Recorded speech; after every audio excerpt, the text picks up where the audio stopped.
Bonsoir, bonsoir et merci Eric de nous accueillir. Il faut que je vous rassure parce qu'effectivement, c'est vrai que la une de la semaine n'est pas exactement appropriée au thème où on ne va pas parler effectivement de grands escrocs au moment où on parle d'éoliennes ou de biofuel, ça serait quand même malvenu. Mais je peux vous rassurer, et dans le numéro qui sort cette semaine, il est titré Les bienfaits de l'Europe. Et donc je pense que les bienfaits de l'Europe, on va en parler également tous ensemble ici. C'est en tout cas un plaisir pour moi donc, et pour Challenge d'animer cette dernière table ronde consacrée au mix énergétique en question. Autour de moi, donc, il y a deux, pas nouveaux ici, mais enfin, en tout cas, qui n'étaient pas présents cet après-midi, Guillaume Tuffier et puis Raphaël Bourman. Et puis, vous avez déjà été en contact, vous avez écouté Catherine Galano et David Carpintero. Et donc, pour Challenge, c'est effectivement un plaisir de se retrouver ici parce que l'énergie nous passionne. Alors si effectivement il nous arrive de faire des unes sur les escrocs, il nous arrive beaucoup plus souvent de faire des unes sur le monde de l'énergie. On en avait fait une à la fin du mois de janvier qui était consacrée aux petits réacteurs nucléaires et tout ce qu'on pouvait en attendre. Et puis je peux vous dévoiler, mais n'en parlez pas trop à nos confrères, que dans 15 jours, on en fera une consacrée à l'indispensable pétrole à l'occasion de l'Assemblée générale d'une entreprise qui est très chère au cœur des Béarnais et qui a pendant longtemps effectivement opéré ici dans le sous-sol béarnais. Vous voyez à qui je pense et qui effectivement donne enfin essaye de nous faire partager cette idée que le pétrole est indispensable, c'est cette question que l'on pose. La décarbonation nous passionne tout autant, hein, parce qu'effectivement, nous avons créé à Challenge il y a 3 ans, avec le prix Nobel Jean Tirole et sa Toulouse School of Economics, un sommet qui s'appelle le sommet du bien commun, dans lequel toutes les questions effectivement liées au climat ont une place évidemment prépondérante. Et je ne saurais trop vous recommander de vous inscrire à la prochaine édition, la 4e, qui aura lieu cette fois-ci à Paris les 13 et 14 juin. Vous pouvez y être physiquement, vous pouvez y être également en digital. Et vous verrez notamment une étude assez passionnante de Christian Gaulier. Vous savez, c'est lui cet économiste qui est à la fois directeur de la Toulouse School of Economics et qui a succédé à Jean Tirole à la tête de cet établissement. Il a une étude absolument passionnante sur le coût de l'action climatique et il utilise effectivement, j'imagine, un outil que vous connaissez tous, en tout cas les économistes autour d'ici, qui est le coût en euros par tonne de CO2 évité. Et donc, je ne vais pas vous révéler cette étude, je vais en faire simplement un petit teasing, vous dire qu'il y a quand même des surprises. Bien entendu, les coûts les plus faibles, ce sont les changements qui ont déjà été opérés ou qui sont vraiment les changements majeurs. Je pense effectivement au changement de chaudière ou quand on passe du fuel effectivement à la pompe à chaleur. Là, le coût en euros de la tonne de CO2 évité est assez bas, c'est 42 €, a-t-il calculé. Ça monte beaucoup, cher Guillaume Tuffier, quand on parle d'automobile, puisque Christian Gaulier a calculé tout au long du cycle de vie ce que représente le coût de la tonne de CO2 évité quand on abandonne son véhicule thermique pour passer à l'électrique. Et là, le coût monte à 305 €. Mais ce qui est le plus cher, c'est une mesure dont on parle souvent dans les médias et que prônent beaucoup de militants de la lutte contre le réchauffement climatique, qui est le fait de limiter la vitesse sur les autoroutes et de la faire passer de 130 à 110 km/h. Ben, figurez-vous que quand on fait ça, le coût en euros par tonne de CO2 évité grimpe à plus de 6 000 €. Donc, je sais vous dire qu'il y a dans le domaine effectivement de la lutte contre le réchauffement climatique, pas mal d'idées reçues. Et je ne parle pas d'idées reçues tout à fait par hasard, c'est parce que je vais donner la parole pour ouvrir cette table ronde à Raphaël Bouroumand, qui a commis il y a longtemps maintenant, mais qui vient de le réactualiser, ses 20 idées reçues sur l'énergie. Et c'est aussi effectivement pour ces idées reçues qui combat que nous l'avons invité ici. Et je vais commencer avec lui sur une des plus grandes idées reçues qu'il y a effectivement et qui va bien au-delà de la seule question du mix énergétique, qui est de dire que finalement la meilleure manière de réduire la consommation d'énergie, c'est de réduire l'activité tout simplement. Et vous savez que c'est un courant de pensée qui est présent, y compris chez certains économistes qui sont parfois également militants. Je pense notamment à Timothée Parikh et son livre Ralentir ou périr. Mais je pense que Raphaël, vous avez sur ce concept-là, vous auriez pu en faire une idée reçue de votre bouquin.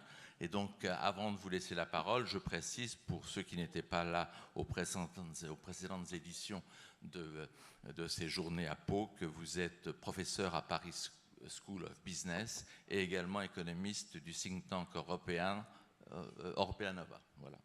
C'est à vous donc, Raphaël. Merci pour votre question, Vincent. Bonsoir à tous et à toutes.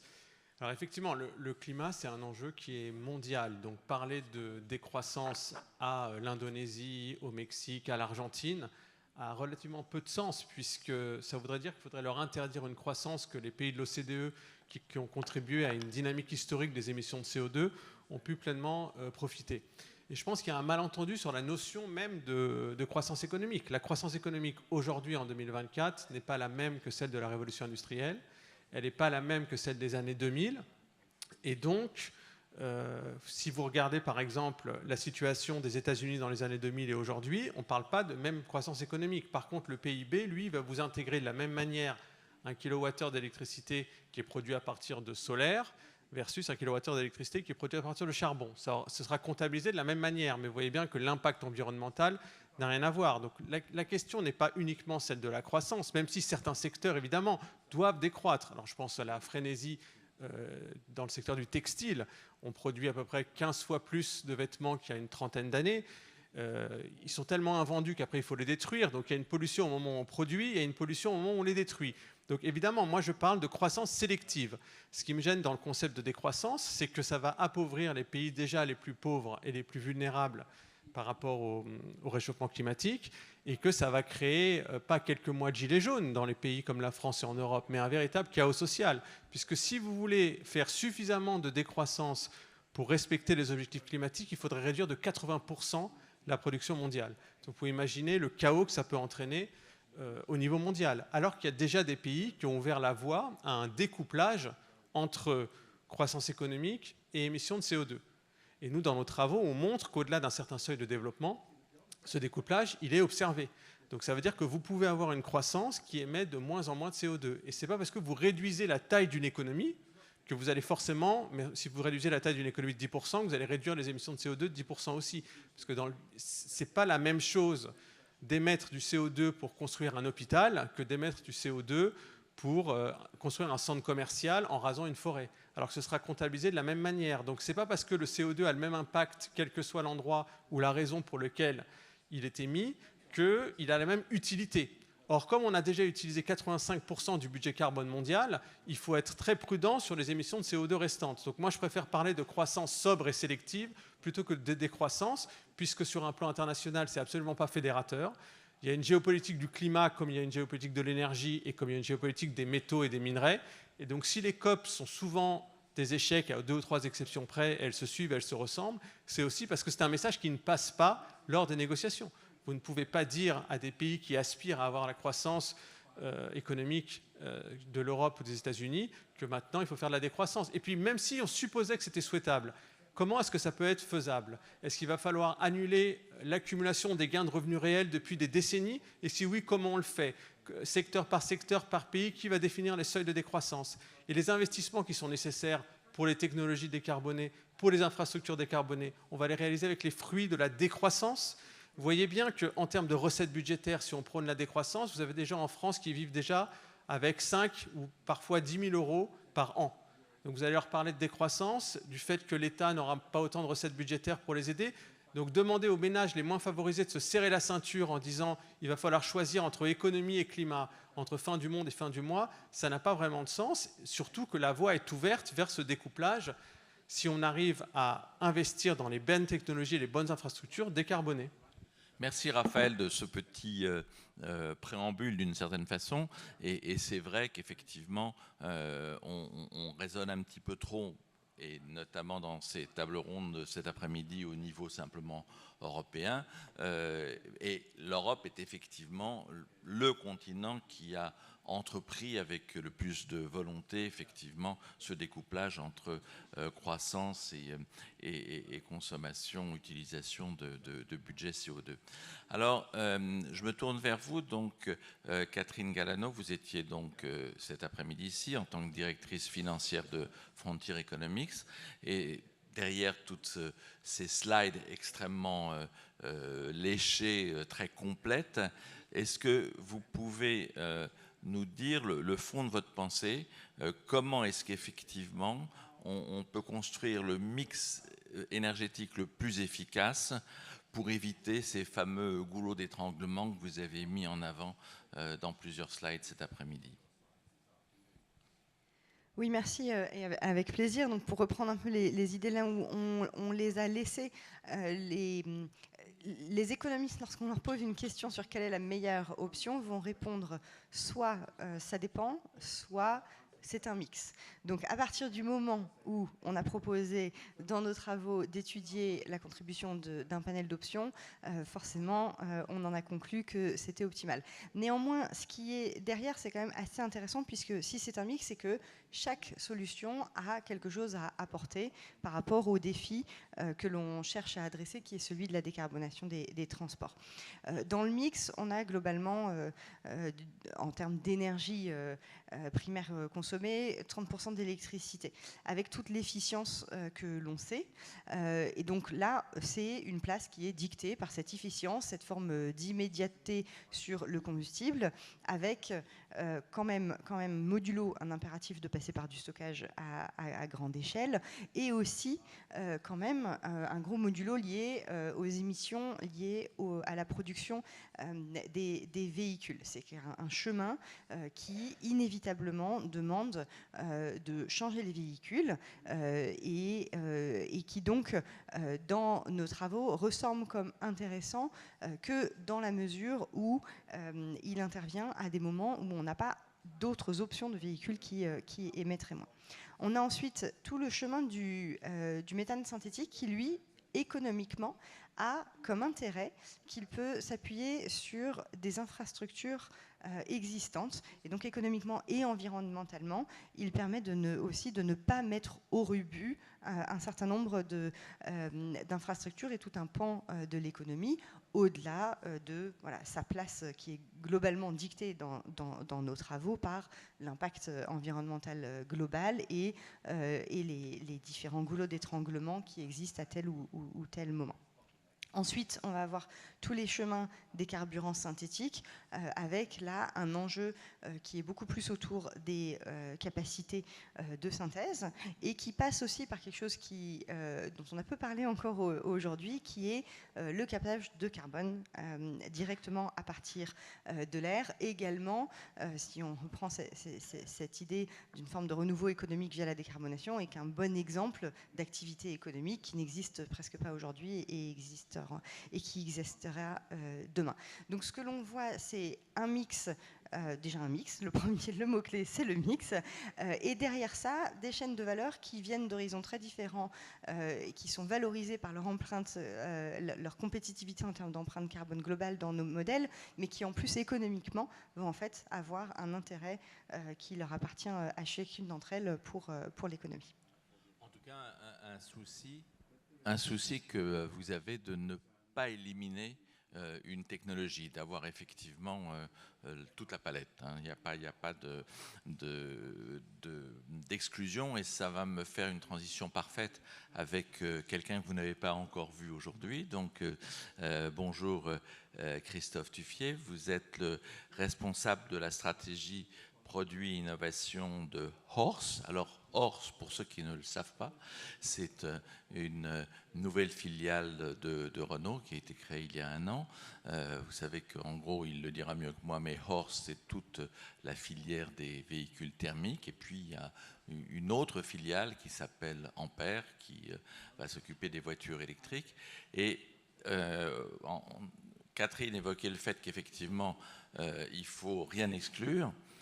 Quand vous-même, au sein de Renault, vous vous organisez comme ça veut dire très précisément que c'est l'illustration parfaite que vous ne privilégiez aucune technologie et vous n'êtes pas là, enfin si peut-être, pour défendre le thermique, mais Renault n'est pas là pour défendre plus le thermique que l'électrique. Expliquez-nous ça.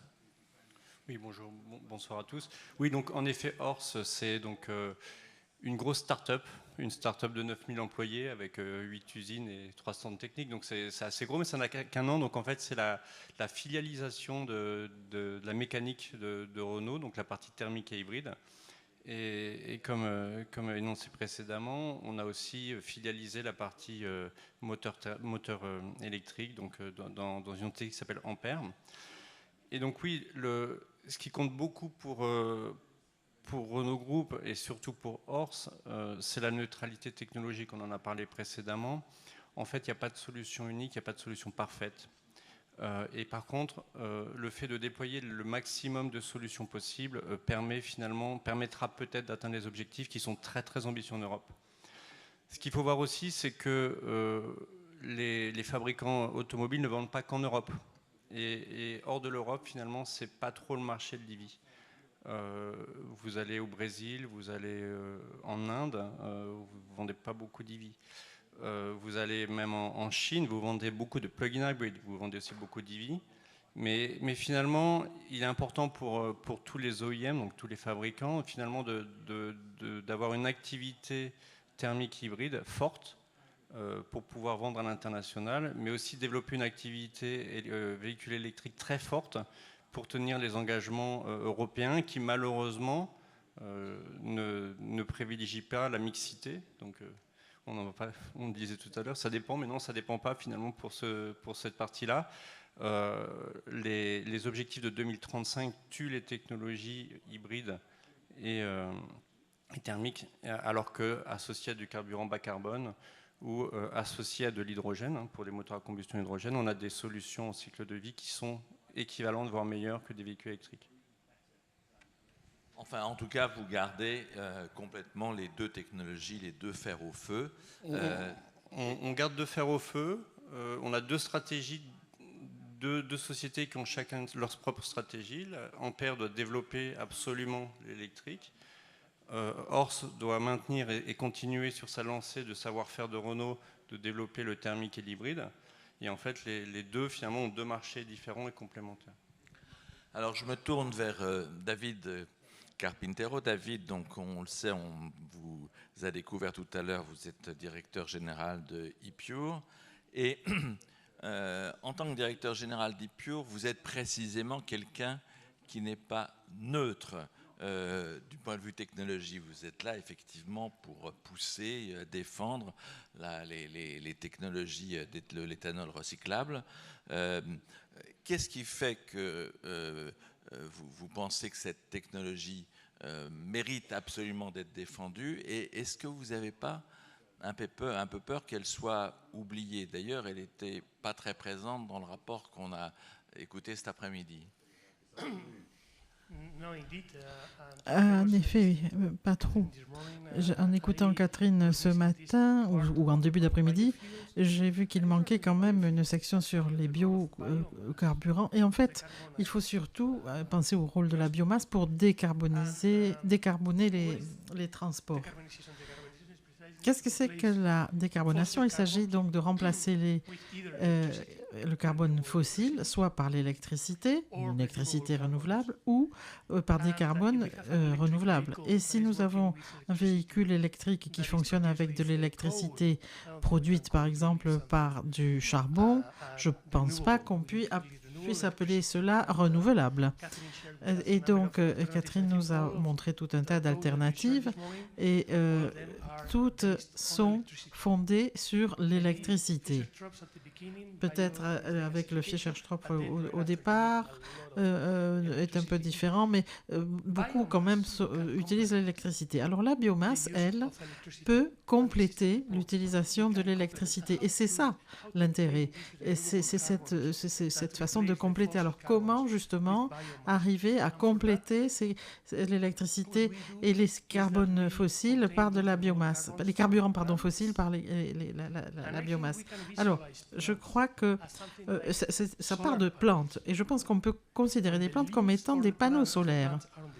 Donc, il faut imaginer un champ avec des plantes, une culture et avec des feuilles. Ces feuilles vont capter l'énergie du soleil. Et ces feuilles ont ce qui s'appelle un chloroplaste qui va donc capter l'énergie du soleil pour la convertir en énergie.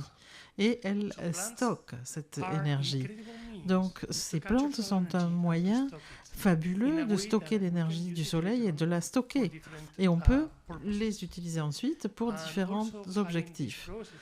Mais aussi au cours de ce processus, qui est donc intéressant pour la biodiversité et pour l'agriculture, on va donc faire appel à la même biomasse pour d'autres aspects. Alors, prenons par exemple un grain de blé ou un grain de maïs. Tiens, voilà, il est là dans ma main, et dans ce grain de maïs, nous avons 70% qui est de l'amidon, et 10% c'est de la protéine, et puis un petit peu d'huile et quelques fibres. D'après vous, pourquoi est-ce que la nature a mis 70% d'amidon dans ce grain? Eh bien, c'est parce que l'amidon, c'est le moyen qu'a trouvé la nature pour stocker l'énergie. Quant à ces 10% de protéines, ce seront un petit peu les éléments, on va dire, constructeurs qui vont permettre à la plante de se nourrir et de se construire. Donc, nous, dans nos bioraffineries, qu'est-ce qu'on fait? Eh bien, on va utiliser un grain qui va pouvoir être utilisé, par exemple, pour des animaux, pour faire des aliments, mais aussi pour les humains. Dans nos bioraffineries en Europe, nous avons tous des unités de production d'aliments humains à partir de protéines, donc destinées à l'alimentation humaine. Alors, qu'est-ce qu'on fait de cet amidon? Alors cet amidon, on va le séparer et on va... Donc cet amidon qui, comme je vous l'ai dit, stocke l'énergie, et il est en fait composé de toute une chaîne de sucre que l'on va décomposer en sucre fermentable. Donc on prend ces sucres et on va les faire fermenter comme un jurançon quand on fait du vin à partir du raisin. C'est pour produire un vin ici, mais nous allons faire fermenter ces sucres et en faire un mou, en quelque sorte, comme le vin, que l'on va distiller pour extraire l'éthanol. Donc nous transformons de l'énergie en éthanol qui est également de l'énergie. Et de la même façon, dans ces bioraffineries, nous jouons un rôle fondamental pour apporter justement une alimentation riche en protéines partout en Europe, puisque nous sommes entre 25 et 45% de protéines dans nos aliments, et aliments humains ou non humains d'ailleurs, et nous sommes justement très déficients en Europe à ce niveau-là, au niveau des protéines, et ça permet donc en plus de nourrir l'humanité ou les Européens de produire de la biomasse. C'est cruel pour notre ami David de cet après-midi. Oui, effectivement, à force, vous allez me faire craquer tous à vous révéler les résultats. Je peux à la rigueur promettre de venir l'année prochaine avec l'étude 5 et il y aura les résultats. Néanmoins, on peut se projeter. Qu'est-ce qui marche bien comme solution dans notre modèle? Ce sont des solutions pour lesquelles on a la capacité, on sait faire, et les experts estiment que l'on peut passer à l'échelle sur la production du carburant. Ce sont des solutions pour lesquelles on a des enjeux de capacité de transport qui sont moindres, peut-être un avantage pour les solutions. Ce sont aussi des solutions pour lesquelles on a le moins de nombre de parties de la chaîne de valeur à construire. Encore une fois, c'est dropping fuels qui se traduit assez mal, mais globalement des carburants que l'on peut intégrer directement dans des véhicules existants. Ça s'oriente plutôt bien, en tout cas à court terme, par rapport aux autres. Après, il y a des enjeux aussi de ressources. Or, la biomasse, le conflit d'usage, en tout cas d'un point de vue français, c'est un peu la mère des batailles de ressources. C'est celle qui a mis par terre la programmation pluriannuelle de l'énergie, d'après ce que nous en disent les médias. Donc, je ne peux pas complètement répondre ni préfigurer les résultats qui se font à la maille européenne, mais qui ne manqueront pas de poser des questions très difficiles sur la répartition des ressources que l'on vise à travers tous les usages qui aimeraient en bénéficier.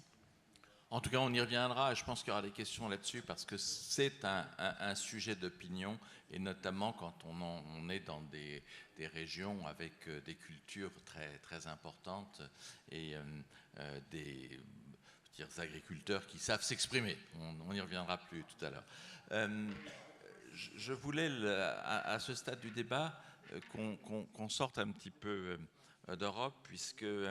Raphaël, vous souhaitiez qu'effectivement on ait en tête les questions de compétitivité, et c'est assez étonnant parce que vous avez cette volonté-là, mais le commissaire européen, dans son message en début d'après-midi, nous a dit notre souci est de conserver la compétitivité en Europe. Parfois, les industriels ont le sentiment qu'il s'agit là d'injonctions contradictoires. Donc, vous, justement, par rapport à cette manière dont l'Europe souhaite avancer plus vite dans le découplage, est-ce que vous souhaitez effectivement avoir un regard au-delà de l'Europe et compte tenu du besoin de conserver notre compétitivité ? Merci pour votre question. Effectivement, j'ai mentionné qu'il y avait deux impasses. La première, c'était celle du train fou du productivisme et du consumérisme, et l'autre, celle de la décroissance globale et mondiale. Mais ça veut dire qu'il y a une course et une compétition entre les grandes régions pour atteindre la neutralité carbone. États-Unis, Europe et Chine. Mais ça veut dire que si l'Europe fait preuve d'une certaine forme de naïveté et qu'elle devient une sorte d'îlot décarboné dans un désert industriel, ce ne sera pas positif non plus. Parce que pendant ce temps-là, elle est entourée de deux blocs offensifs et protectionnistes, États-Unis et Chine, dans une forme de choc de titans. Et on ne peut pas réaliser de politique de décarbonation sans politique industrielle. Et le problème, c'est que vous ne pouvez pas réaliser de politique industrielle sans subventions. Et les subventions en Europe restent parfois encore un tabou, alors que les Américains, notamment le plan Biden, l'IRA de 370 milliards de dollars, n'hésitent pas à subventionner les industries en termes de décarbonation, parce qu'ils ont compris que la décarbonation est source d'attractivité et de compétitivité pour l'industrie. Et donc, ils raflent la mise, en quelque sorte, des clean tech, avec une forme de boom industriel. Les Chinois, même si la Chine a le record mondial en termes de charbon, elle est aussi numéro 1 dans les renouvelables, donc là aussi, il y a des énormes investissements. L'Europe, on les sent plus timides et on a l'impression que ça va devenir une sorte de débouché des clean tech chinoises et nord-américaines s'ils ne se bougent pas. Alors la France se débrouille beaucoup mieux que les autres pays européens en termes d'attractivité, mais sur le plan global en Europe, il semble qu'il manque une politique industrielle, une vision industrielle et une stratégie collective pour justement trouver le juste milieu entre décarbonation, attractivité de l'industrie, parce qu'une transition énergétique qui amènerait à la décarbonation, mais sans compétitivité, sans sécurité d'approvisionnement et au détriment du pouvoir d'achat des consommateurs, c'est une transition énergétique qui est ratée. Et donc, il y a plusieurs paramètres qu'il faut gérer, et l'Europe doit bien comprendre que si elle est timide en restant dans un dogme de concurrence libre et non faussée, en disant il ne faut surtout pas entraver la concurrence, il ne faut pas soutenir nos industries et ne pas développer de champions, les Américains et les Chinois vont le faire. Et donc, on aura une déferlante de voitures électriques, tu en as parlé tout à l'heure, notamment venant de Chine, dont on dépend déjà en termes de minerais, de chaîne de valeur, puisque la Chine contrôle les minerais, la chaîne de valeur, elle maîtrise la R&D d'aujourd'hui et elle anticipe les recherches-développement de demain avec un grand marché intérieur qui peut absorber ces dépenses de R&D. Et donc, il ne faudrait pas qu'on se retrouve à ne pas anticiper ces nouvelles dépendances comme l'Europe n'a pas su anticiper la dépendance par rapport au gaz russe, et on en a vu les conséquences depuis février 2022. Effectivement, on parle beaucoup de la Chine ces jours-ci, compte tenu de la visite de Xi en France, mais vraiment le sujet subvention aux États-Unis est absolument passionnant. On me disait, je n'ai pas été contredit les quelques fois où j'ai évoqué cela, que par exemple, en ce qui concerne le carburant durable pour l'aviation, il se trouve être actuellement 3 fois moins cher aux États. Il est de toute façon plus cher que le kérosène, hein, mais il est au moins 5 fois plus cher, mais globalement en Europe. Mais il se trouve qu'aux États-Unis, il y a tellement de subventions en faveur du carburant durable qui se révèle pour des compagnies américaines 3 fois moins cher que pour Air France ou Lufthansa. Alors, Christophe Tuffier, je voulais revenir un petit peu sur la manière dont... est-ce qu'en fait, Renault s'est réparti le monde en disant, d'un côté, l'Europe, c'est les véhicules électriques, et ailleurs, c'est les véhicules thermiques dont vous vous occupez?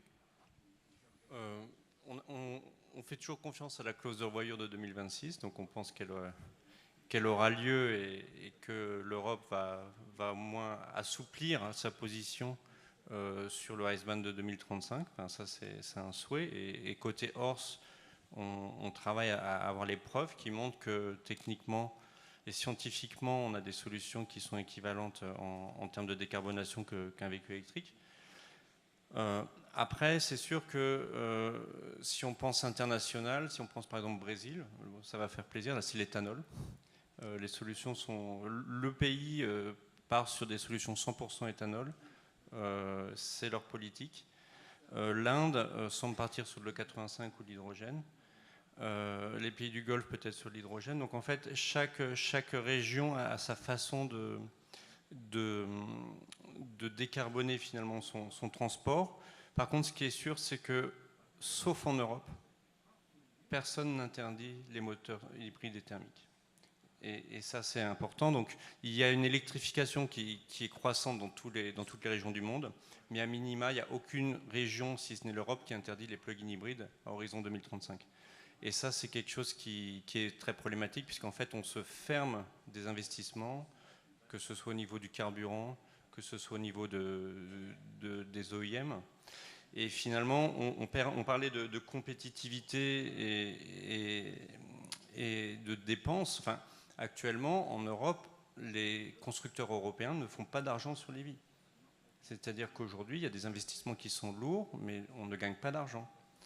Donc en fait, combien de temps les OEM peuvent tenir à dépenser de l'argent sans en gagner? Donc heureusement, on vend des moteurs thermiques, pas des véhicules thermiques, pour compenser. Mais l'électrique subventionné en Europe, actuellement, c'est 20% du marché maximum. Tous les OEM travaillent dessus, une offre extrêmement répandue, une compétition américaine et chinoise assez forte. C'est la Chine qui a le plus, on le disait précédemment, la plus grande part dans la chaîne de valeur. Donc en fait, finalement, quel que soit finalement le véhicule vendu, une partie de cet argent revient directement en Chine, que ce soit par les minéraux ou par la batterie. Et finalement, il nous faut des solutions alternatives pour permettre une compétitivité. Et pour le moment, cette neutralité technologique qui n'existe pas fait qu'on perd de la vitesse. Et l'après-Covid a montré aux OEM européens qu'on n'était plus leader. Les OEM européens ne sont plus leaders. C'est les Chinois, finalement les OEM chinois sont maintenant leaders sur leur marché et ont une compétitivité prix très forte localement et donc doivent acquérir de nouveaux marchés qui sont les marchés d'Europe ou les marchés du LATAM. Il reste quand même que si vous étiez tout à l'heure quand Catherine et sa copine Roxy ont montré ces slides, et moi j'ai été frappé de ce slogan. On peut presque être effectivement carbone neutre en 2039, et là le passage à l'électrique a été est vraiment très vital, parce que ça serait peut-être l'occasion d'ailleurs, Catherine, de préciser quelque chose, cette slide où moi je trouvais que la part de l'électrique n'était pas si importante que ça sur la fin de votre slide, mais vous me disiez, mais c'est parce que déjà toute la mutation a été faite, et donc combien effectivement ce choix fait par l'Union européenne, que beaucoup notamment les constructeurs automobiles, reprochent, il est assez efficace en termes de résultats. Oui, et effectivement, ce que Maximiliane nous a expliqué tout à l'heure, c'est que si les options technologiques étaient plus nombreuses sur le marché, ce qu'on verrait, c'est que sur le véhicule particulier, il resterait un petit bout de chemin à parcourir avec du véhicule électrique, néanmoins très fortement contraint par l'empreinte carbone cycle de vie complet supérieur de cette solution par rapport à un certain nombre d'autres, tandis qu'en revanche, il est vrai, sur le segment du poids lourd, il resterait un chemin relatif à parcourir plus grand en proportion, puisque donc on arriverait entre un quart, un tiers du parc qui pourrait choisir cette option électrique. Paradoxalement, aujourd'hui, il y a presque plus de doutes sur l'électrique dans le poids lourd que dans le véhicule particulier. Néanmoins, c'est une solution qui aurait sa place, en notant que c'est une solution qui aurait sa place avec un modèle principalement par caténaire, donc avec de moindres batteries, des batteries de moindre taille embarquées. Donc c'est voilà, la place qu'on lui trouve, elle est limitée en véhicule particulier parce qu'on a déjà fait une partie du chemin par rapport à la compétitivité carbone relative de la solution. Encore du chemin à parcourir sur les poids lourds, et dans l'ensemble, on a à peu près 30% de la part de l'énergie primaire correspondante. Mais quand même, dans ce que vous évoquez, moi j'aime bien, on a fait l'essentiel du chemin. Si on veut aller vite, c'est aussi quelque chose qui est important à retenir. Et effectivement, et ce que l'on entend aussi des différentes conversations qu'on peut avoir, c'est qu'il y a une réelle frayeur qui s'installe sur une éventuelle filière à bout de souffle. Les raisons économiques qui sont évoquées par M. Tuffier sont évidentes, et également sur les comportements des ménages. Certaines parties prenantes vont évoquer le fait qu'une grande partie du marché a été conquis avec la deuxième voiture, et que conquérir le marché de la première voiture va être une autre paire de manches sur le véhicule particulier. Et puis après, tous les enjeux industriels, et même si nos modèles sont pleins d'hypothèses et d'experts qui ne construisent pas ni ne vendent pas les voitures eux-mêmes, néanmoins ils sont impliqués dans tous ces secteurs-là, et les réserves qu'ils émettent et qui se manifestent dans des contraintes dans nos modèles reflètent, il semblerait, en tout cas à certains marchés, une réalité. Alors David, Christophe Tuffier vous a servi l'exemple du Brésil sur un plateau, évoquant ce qui se passait là-bas. Est-ce que pour vous, c'est effectivement un argument que vous utilisez en Europe? Indeed, and Guillaume was referring to how different world regions are approaching this. On parle de différentes régions qui se comportent différemment. Effectivement, l'Europe est différente, et ça, pour autant que je me souvienne, la décarbonation du transport se fait à 90% par les biocarburants. Pourquoi?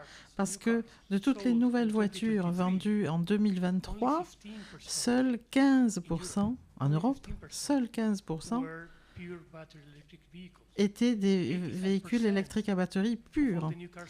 Et les autres, en 2023, de ces voitures vendues, avaient au moins un système de combustion interne. Donc, on veut tous décarboner, bien sûr, cette flotte. Et c'est là que les biocarburants peuvent jouer un rôle. Et aujourd'hui, pour pouvoir défossiliser et décarboner le transport, il nous faut toutes les solutions, bien sûr, y compris l'électricité, ça c'est tout à fait sûr. Mais on ne peut pas négliger cette réalité. Comment décarboner le transport? On a par exemple cette...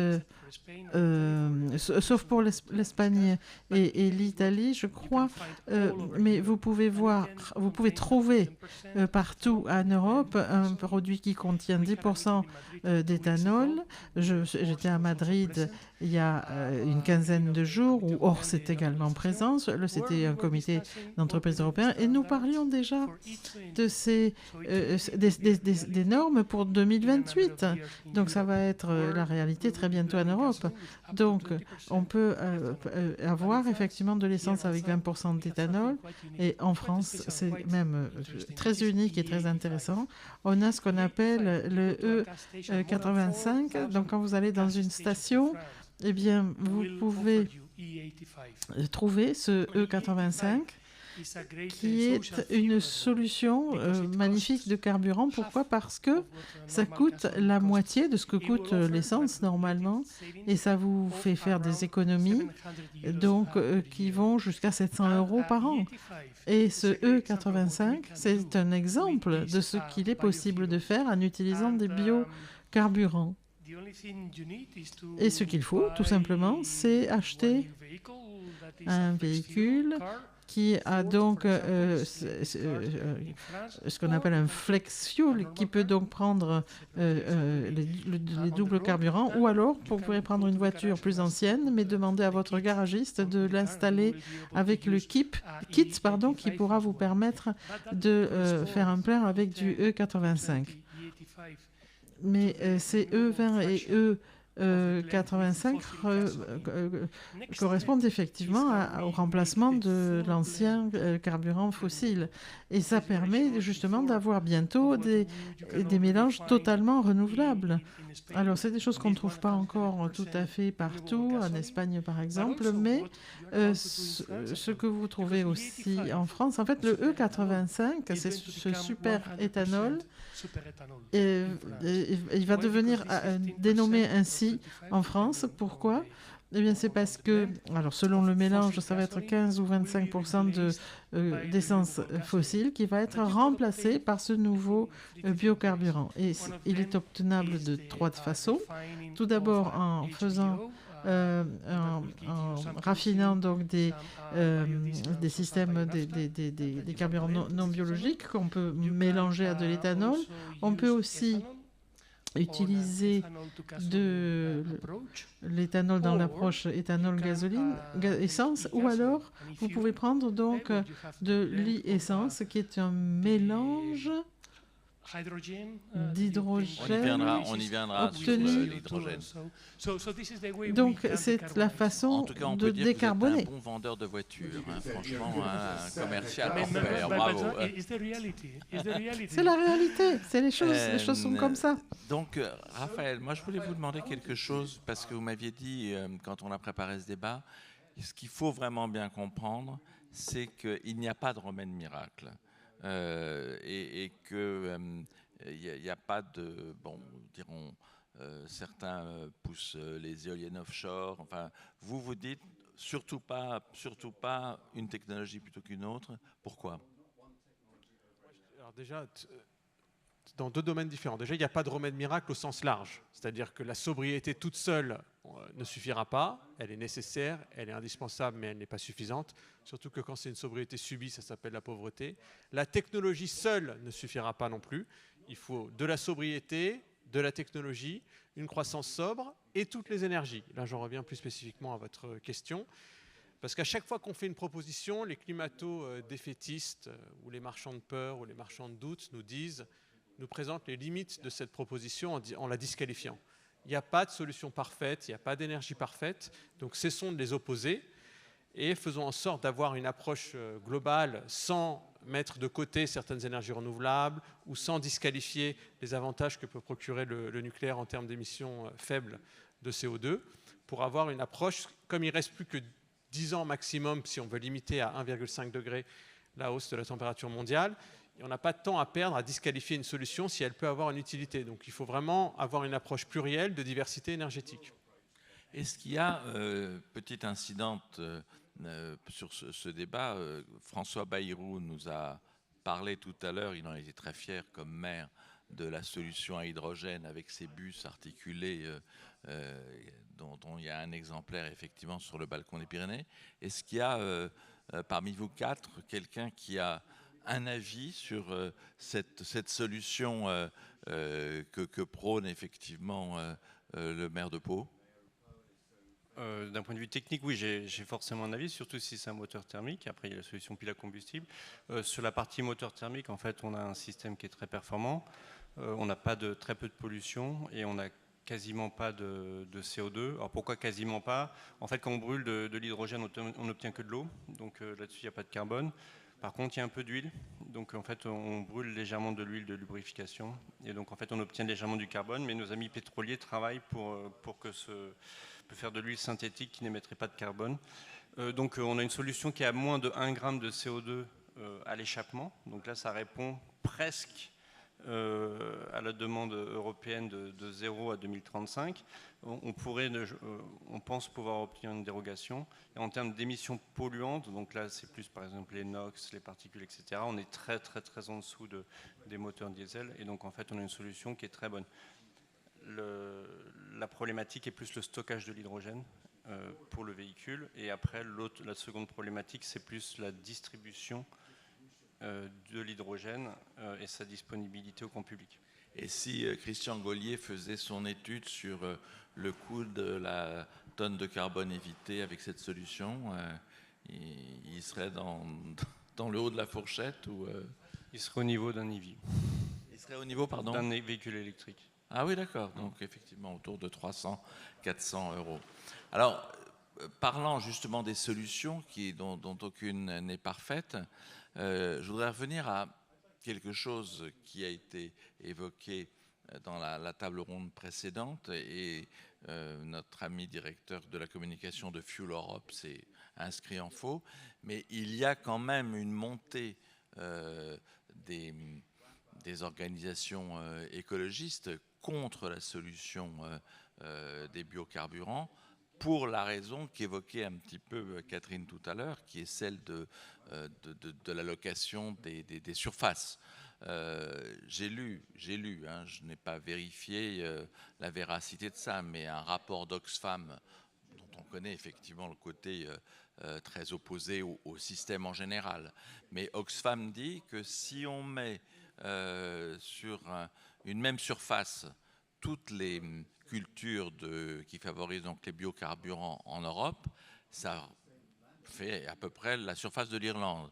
Or, la surface de l'Irlande, ça permet de nourrir à peu près 100 millions de personnes. C'est très frappant comme argument. Est-ce que effectivement vous contestez totalement ce genre d'études?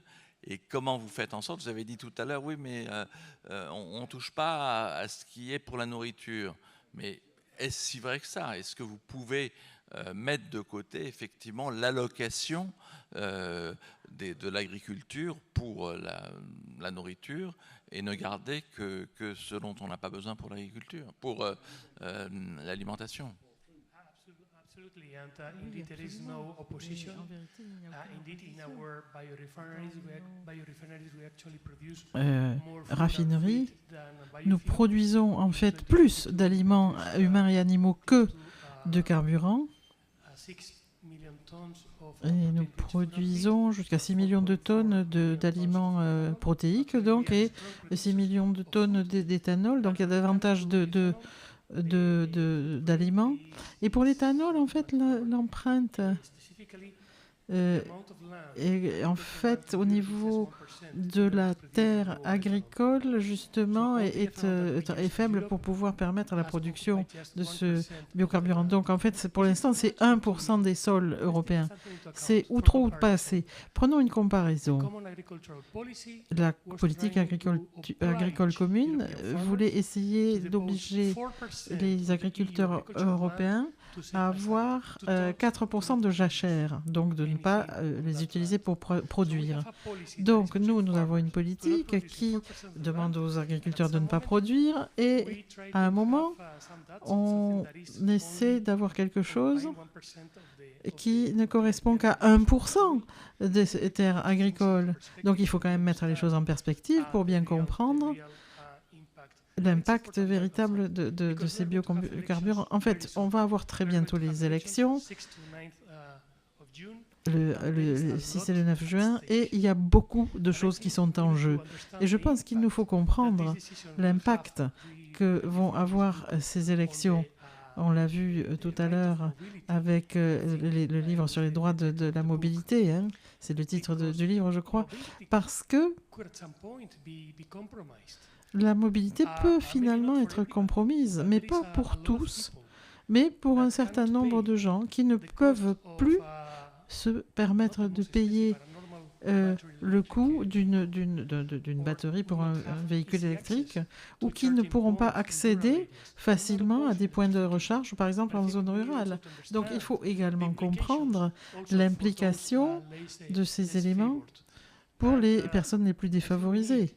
Et je crois qu'il faut que la Commission européenne réfléchisse pour rédiger un plan à long terme qui englobe toutes les solutions qui ont été indiquées et pour qu'elles soient prises en compte. Parce que il y a effectivement tout un tas de solutions. Et si on ne les utilise pas, c'est se tirer vraiment un coup de pistolet dans le pied. C'est se tirer une balle dans le pied parce que c'est vraiment crucial aujourd'hui d'y réfléchir. Et la Commission et le vice-président exécutif qui s'occupe justement du Green Deal ont certainement inclus beaucoup de modifications qui étaient probablement nécessaires, mais ils sont peut-être aussi allés trop loin. Et Thierry Breton a dit « Attendez, c'est le chemin qu'on veut poursuivre ?» Une seconde. Et là, un certain nombre d'États membres ont commencé à se dire « Ah, c'est peut-être pas la meilleure façon de procéder. » Donc, ils ont commencé à y réfléchir et ils vont peut-être suivre le Conseil de la Cour européenne d'auditeurs qui a dit qu'il y avait un virage très aigu qui se présentait pour l'avenir. Donc, c'est tout à fait clair.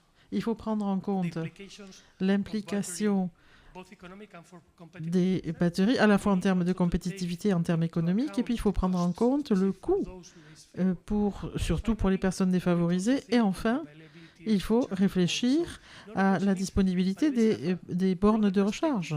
Et en fait, là, donc, il faut voir la chose au sens large et il faut que la Commission européenne se montre... Et donc David a fait son discours électoral prenne un point de vue différent que l'ancienne Commission. C'est une bonne manière de terminer ce débat avant de passer la parole à la table. À la salle, pardonnez-moi, de vous redonner la parole et de ne pas la conserver sur cette table.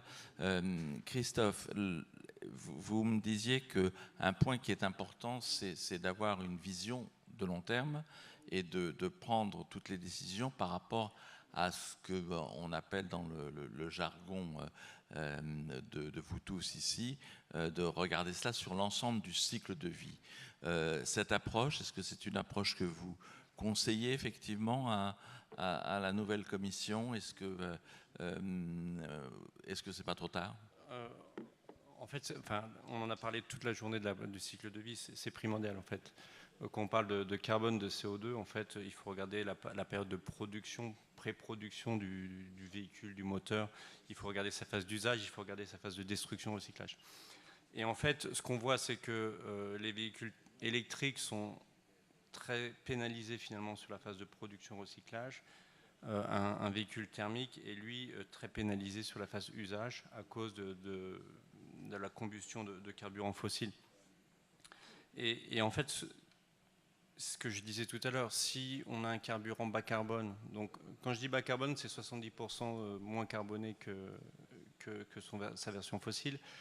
À partir du moment où on a un carburant qui est certifié, qu'il soit bio, qu'il soit sous forme de gaz liquide, qu'il soit synthétique, qu'il soit sous forme d'éthanol, quelle que soit sa forme, en fait, sur l'ensemble de la vie du véhicule, on aura une empreinte carbone de ce véhicule qui est équivalente à un EV. Et c'est ça qui est important. Si on brûle de l'hydrogène, ce que je disais tout à l'heure, de la même façon, on aura une empreinte carbone qui est similaire. Et on aura même une empreinte carbone qui est meilleure qu'un carburant électrique, mais par contre, on a le stockage qui est fait avec de la fibre de carbone et qui, elle, pour le coup, pénalise comme une batterie. Mais donc, ce que je voulais dire par là, c'est que la commission, les réglementations sont souvent faites finalement en mesure à l'échappement et non pas sur le cycle de vie. Et si on remet sur le CO2 sur le cycle de vie, en fait, on a une toute nouvelle perspective. Et le déploiement des carburants bas carbone, sous n'importe quelle forme, prend tout son sens. Et c'est l'étude qu'on a vue tout à l'heure, FVV. La solution n'est pas unique. C'est-à-dire que déployer une solution, donc là, l'Europe a choisi l'électrique, amènera un résultat qui sera beaucoup moins efficace que l'ensemble, l'accumulation de petites solutions qui donneront l'opportunité à différents acteurs, petits ou gros d'ailleurs, de faire valoir et finalement de créer de la richesse sur cette décarbonation. Alors Raphaël Borouman, toujours avec cette perspective d'une nouvelle commission, l'ancienne a beaucoup œuvré sur la taxe carbone.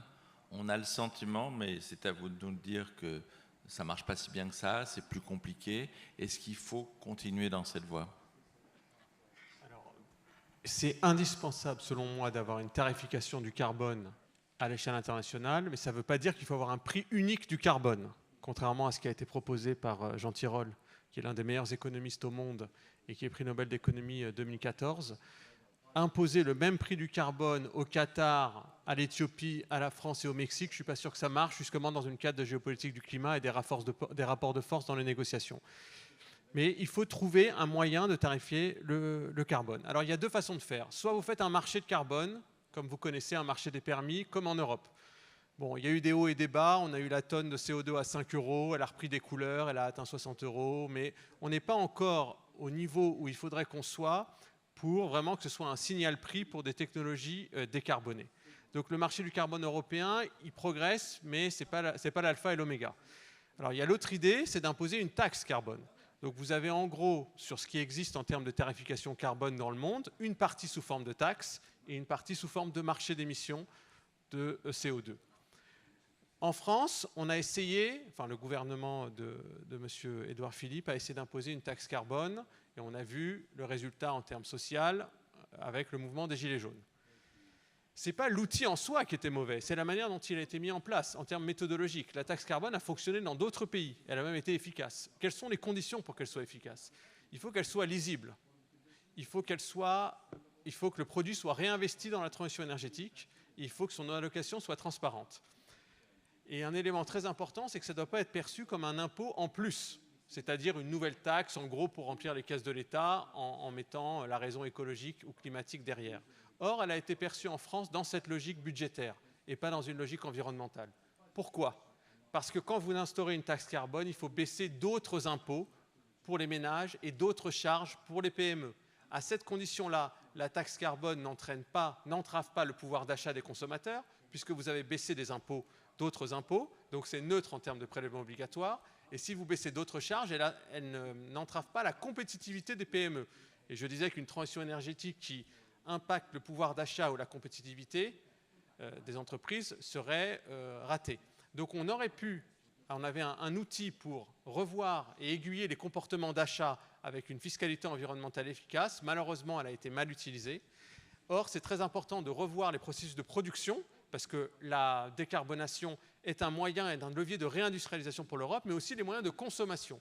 Et la fiscalité environnementale est devenue un terme grossier, alors qu'elle aurait pu aiguiller les comportements d'achat sans entraver le pouvoir d'achat des consommateurs. Alors, une dernière question pour vous, Catherine. Une question simple, ce n'est pas généralement aux experts qu'on demande de conseiller les politiques, même s'ils travaillent beaucoup pour les politiques, mais que diriez-vous à la prochaine commission quand elle vous interrogeait sur la clause de revoyure qui est de 2026 ? Vous diriez, oui, il faut changer un peu les règles du jeu ? à ce stade de la journée, ça serait se dédire que de ne pas répondre oui à cette question. Et de toute façon, c'est en ligne avec ce principe de neutralité technologique. On peut porter dans tous les secteurs que j'aurais tendance à le faire. Il faut changer. Oui, il est pertinent d'interroger au regard du critère de l'analyse de cycle de vie les éventuels points d'inflexion les éventuels signaux qui seraient donnés dans la réglementation quant à des choix de certains combustibles ou de certains carburants ou de certains modes de motorisation. Oui, donc il faudrait y aller un peu plus mollo sur la conversion aux véhicules électriques. Je n'ai pas compris ce que vous dites là. Oui, sur le fait de revoir la façon dont